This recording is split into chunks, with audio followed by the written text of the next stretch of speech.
With the NFL draft coming up, I thought it would be cool to go look at players and see if I can think of anybody that I think might be a sleeper in this draft. Maybe somebody that I think is being overlooked or not talked about, or maybe somebody that's kind of hiding under the radar that I think would be a huge pickup for any team. And so I have done a little bit of research and I have come to the conclusion that there is one guy as of right now that I have on top of mind that I think is going to be great for any team that is able to pick him up. I do want to say that yes, I am a Texas fan, hook 'em. Yes, I've said this in a video before that I was going to make a video about this player, but I just want to give more context as to why I think Jonathan Brooks might be a sleeper in the draft.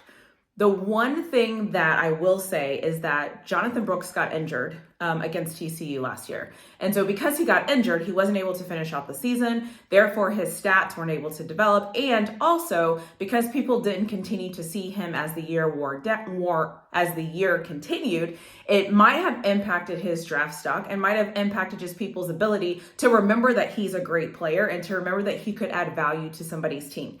I also want to highlight that I do have my trusted Post-it notes about some things that I want to make sure that I talk about in this video and why I think Jonathan Brooks might be a sleeper in the draft. Now, I will say, with all players in the NFL, it really matters about the team they're going to, the structure that team has, and how the player that they get will be utilized. And I think that is going to be the same for Jonathan Brooks. But if you're looking for a running back that can catch out of the backfield, that's fast, that has, good numbers, and that might fit the part, I think Jonathan Brooks might be a great pickup.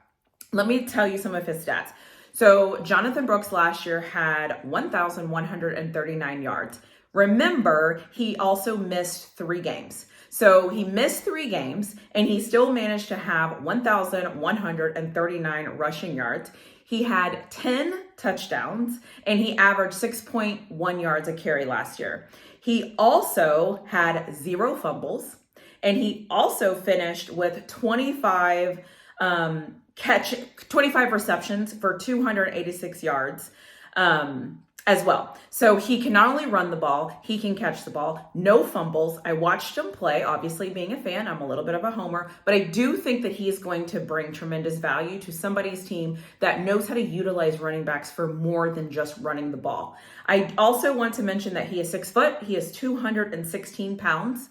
And I did a little bit of research on things I could find out about him. And some of the things that some of the people were saying is that he has good hands, he's quick, and he only has 239 college carries, which is really low considering some of the other running backs. So that could be a positive that he doesn't have as much tread on his tires, or some might look at it as a negative and say he doesn't have as much experience. However, him coming off of a torn ACL, he's already going to be somebody that a team's going to have to take a chance on him. A team's going to have to give him time to really get back into form and to do what he can do.